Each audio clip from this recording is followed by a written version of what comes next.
पूरा प्रोजेक्ट जो 5,300 करोड़ रुपए का है, और उसकी भी कह सकते हैं कि घोषणा करी थी। और इसमें कर्नाटक में एक कह सकते हैं कि जो सिंचाई की जो समस्याएं थी उसका स्थायी समाधान होगा, तो उसका भी सीधा जो लाभ है वो किसानों को मिलेगा। तो इस तरह की तमाम।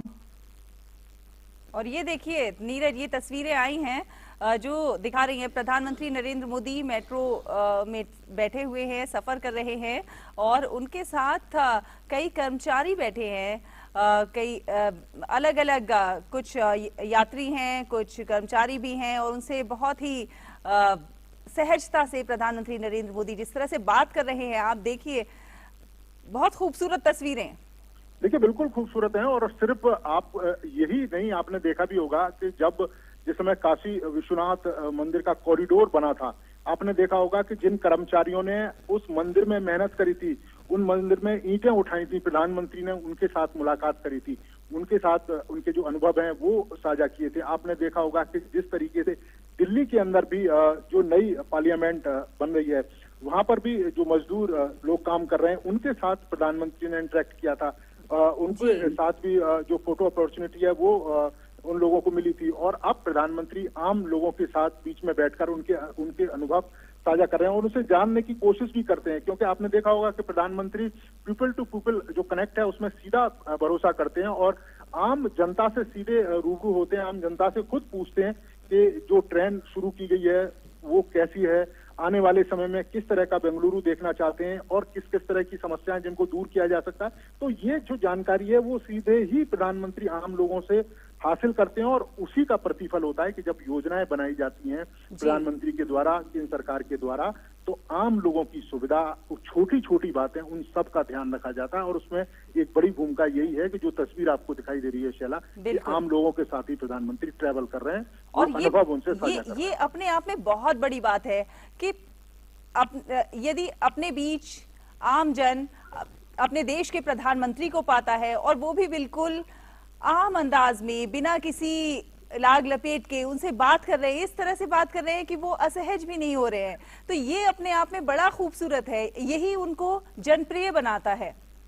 देखिए बिल्कुल जनप्रिय बनाता है और वो लोकप्रिय सिर्फ देश के ही नहीं है, आपने देखा होगा कि विदेश में भी उनकी जो लोकप्रियता है वो किस स्तर पर है। और कई सारे लोग हैं जिनसे हम बात करते हैं, वो ये कहते हैं कि जब हम पहले विदेशों में जाते थे तो किस तरह की स्थिति हमारी थी और आज जब हम विदेशों में जाते हैं तो किस तरीके से भारतीयों को सम्मान दिया जाता है, भारतीयों को एक गौरव की दृष्टि से देखा जाता है। और वही स्थिति देश के अंदर भी है। अगर जो कर्मचारी इस मेट्रो ट्रेन में जिसने एक लंबा समय लगाया होगा, वो अगर अपने प्रधानमंत्री के साथ बैठकर सफर कर रहा है, तो आप समझ सकते हैं कि उसके अंदर कितनी जो एनर्जी है, या कह सकते हैं कि कितना सम्मान उस व्यक्ति को मिल रहा होगा अपने प्रधानमंत्री से। क्योंकि एक बड़ी बात है, तो एक आम आदमी देश के प्रधानमंत्री से मिले, उनके साथ बैठ के बात करे, उनके साथ सफर करे, तो ये कल्पनाओं से परे है। लेकिन प्रधानमंत्री ने कई बार ऐसा किया है कि प्रोटोकॉल उन्होंने तोड़ा है, कई बार प्रोटोकॉल तोड़ के अपनी सुरक्षा की चिंता किए बिना वो जनता के बीच में चले जाते हैं,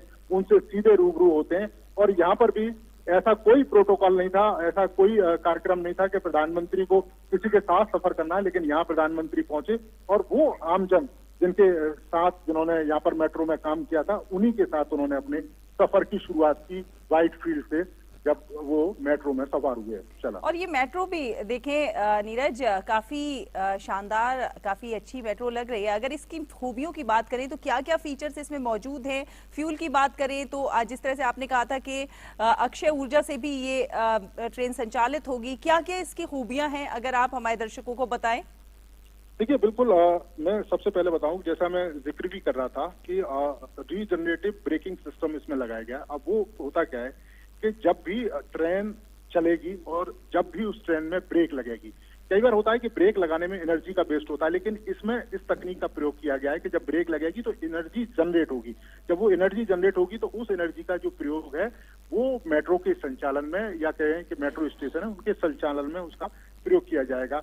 बिजली की जो खपत है वो ये सेल्फ ही पूरा करेगी, क्योंकि सोलर जो पावर सिस्टम है उसमें लगाया गया है। आपको अलग से जो बिजली है उस पर अतिरिक्त खर्च नहीं करना होगा। बैटरी चार्जिंग की भी सुविधा है, क्योंकि जब आप मेट्रो में सफर करते हैं तो कई सारी चीजें जो बैटरी है उससे चलती है। मेट्रो खुद तो उस तरह की जो सुविधा है, अब जो जैसा मैं जिक्र कर रहा था, तमाम तरह की अत्याधुनिक सुविधाओं से लैस है। अगर कोई भी दिव्यांग इसमें सफर करना चाहता है तो उसकी सुविधाओं का विशेष ध्यान रखा गया है। इसके अलावा जो बुजुर्ग लोग हैं उनकी जो सुविधा है उसका विशेष ध्यान है इस मेट्रो में रखा गया है। उसकी डिजाइन है इस तरीके से बनाई गई है कि आप आसानी से मेट्रो के अंदर प्रवेश करें, आप टिकट लें और सीधे प्लेटफॉर्म पर पहुंचें। एक्सीलेटर लगाया गया है, लिफ्ट की जो सुविधा है वो ज्यादा से ज्यादा की गई है। लोगों को रश में लाइन न लगानी पड़े भीड़ के समय, क्योंकि बड़ा इलाका है व्हाइटफील्ड का और आईटी कंपनियों का हब है, तो उसके लिए आप व्हाट्सएप से जो टिकट है वो भी ले सकते। तो इस तरह की तमाम जो सुविधाएं हैं, छोटी छोटी सुविधाएं, उसका ध्यान रखा गया है। और यही कारण है जो इस मेट्रो की जो खूबी है कि आम सुविधाओं के साथ साथ तकनीक का भरपूर इस्तेमाल इस मेट्रो ट्रैक में किया गया। बिल्कुल बिल्कुल, बहुत कई खासियत से लैस है ये